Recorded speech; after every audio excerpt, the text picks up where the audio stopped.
Thank you for everybody who came out in this crazy weather again. And I also want to thank the GoggleWorks for giving me this opportunity to give all of these paintings a home together for the first time ever. It's super exciting because I actually painted many of these paintings in the GoggleWorks when I had my artist studio here from 2007-ish to about 2010. And I guess let's start over here because I want to really be able to give some clarity to what these things are on the walls. I thought it would be interesting to kind of share, why I created these paintings.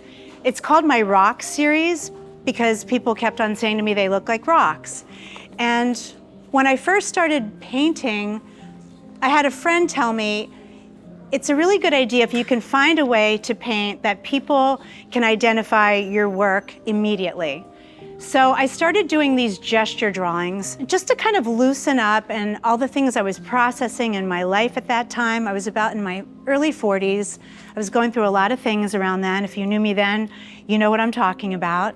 And I was doing these gesture drawings that turned into these paintings. And I have sketchbooks with these exact paintings inside of them. And what I found was I could use a gestural shape and create relationships.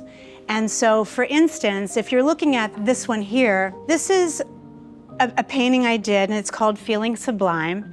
And basically what it was me feeling really content and really happy.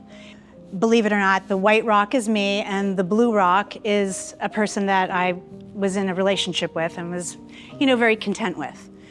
For example, this one here, this one is called Support. So in this painting, I am this rock here, and all the rocks around it are members of my family. So I was able to kind of use these shapes to tell stories and to kind of express and process really the things that I was feeling in my life at that time. And I did these works from about 2007 to about 2009. And then I ended my time at the GoggleWorks, and I moved into my own studio in Wyomissing. And so I think we can walk over to the other section over here to speak a little bit more about the work that transpired when I moved into my own studio. And these works are a little bit later. And this is kind of where I think I delved a little bit more into abstract expressionism. And, it's moodier. I'm expressing more complex feelings, and I'm moving away from this simplicity and almost cartoon-like illustration, almost like a little Alex Katz, some of these things reminded me of. And now I'm moving into more depth. What I was doing with these is I was actually writing a lot of words underneath these paintings, and that was the underpainting for this style of work. So this one is called Heartbroken. The title really tells the story of what I was going through. I was going through a heartbreak. Over here, we are dealing with me kind of getting more into making marks about, more intensity around the color, experimenting with acrylic and mixed media and oil, and really just kind of getting into what kind of expression can I make with more monochromatic paintings. So this is the kind of work I was doing here around 2010 to about 2013. And then I stopped painting for about 10 years. My father passed away, and I needed a place to put my emotion because before that it was going into my paintings. And when my dad passed away, I founded a brand called Have Some Fun Today. And so about 10 years, I didn't paint at all, which was, a weird thing, but all my time was going into something else.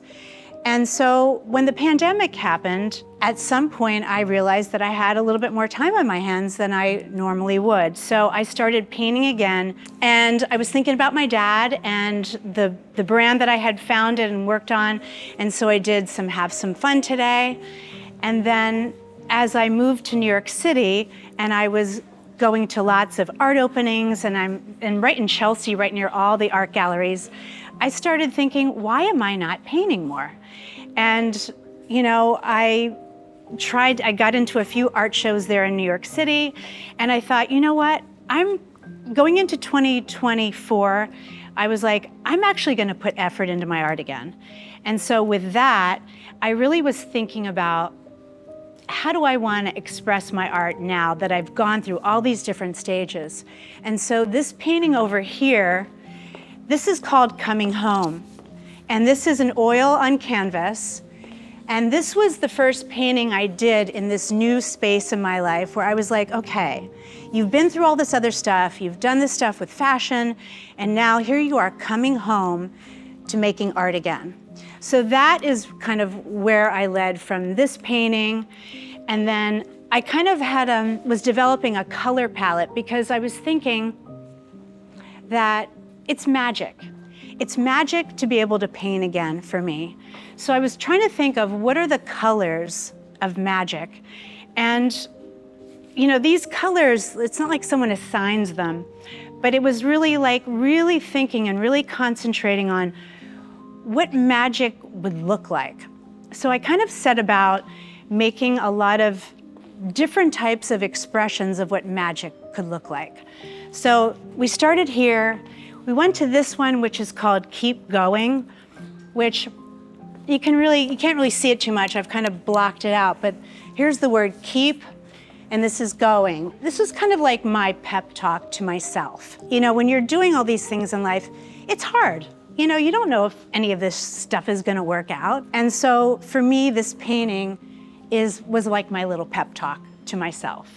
This was actually an interesting story. I'm including this painting, but this was a little bit prior to that. This was just at the time I was moving to New York, and I made this enormous painting, and I wanted to bring this with me to New York City. But when I picked out my apartment, I realized that the painting I made was too big for my apartment, so I cut it in half. So this is half of a painting I made, and the people, Jess Pretzman, she and Joe actually have the other half, but it's just an interesting story that this is like the half of a painting that I cut up in this whole phase. And then we have this painting. I had to make this painting. When I was in college at Penn State, my undergrad, I would take like art classes, but I was never an art major in college. I was a design major at Parsons, but at Penn State, I was a business major. And I had this art teacher. We would walk around the room and we'd be doing our life drawing or whatever we were doing, and he would say this. And I loved like that experience. I wish I have tried to like remember his name, and I've looked at databases. I cannot find the guy's name, but a professor said this, and I have never forgotten it in, what was that, 1986? And so this painting is very meaningful to me because it's just like one of those things that you just couldn't forget. So that is what this painting is about, but still in the same color palette as the Magic series. And so right in here, we have a few more paintings that we included from the Magic series. And this is actually one of the first ones. And you know, making this painting, this is very different for me, as you can see. You know, it's almost like a graphic design, it feels like. But I was trying to think, what would magic feel like? So to me, this was like magic, like emerging from the depths and, you know, kind of moving out into the world. And so that's what these paintings represent. They were like me trying to figure out how are different ways I could show what magic is. And now here we are at this new phase of my work, which is, strangely enough, figurative. And, you know, I just go with it because, like, I mean, I definitely think a lot about what I want to do, but I get very influenced going to different art openings, and I kind of prefer the small galleries because I think that's where you're really seeing, like, the cutting edge of what people are making in New York in terms of art.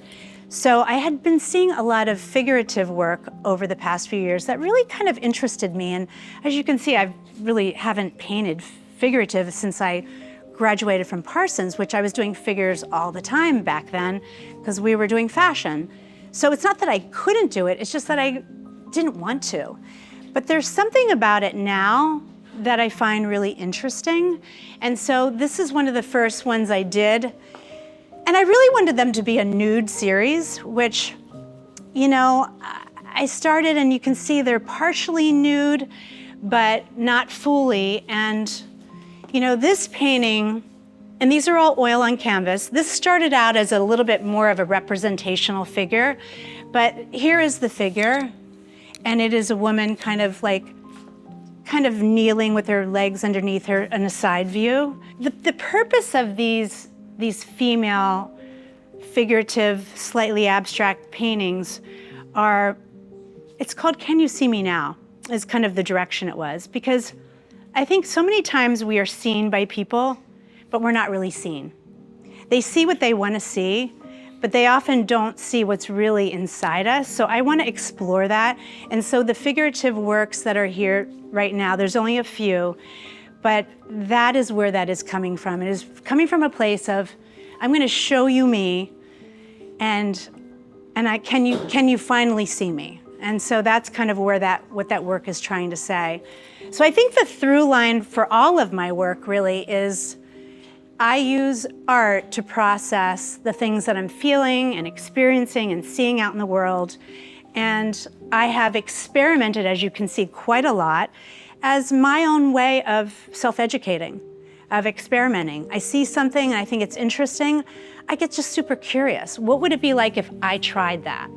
And that is kind of how my past 20 years have been with my art. I see Have Some Fun Today as art in itself. And I just want to thank you all for coming and taking a look. And if you have any questions, I'm happy to answer them.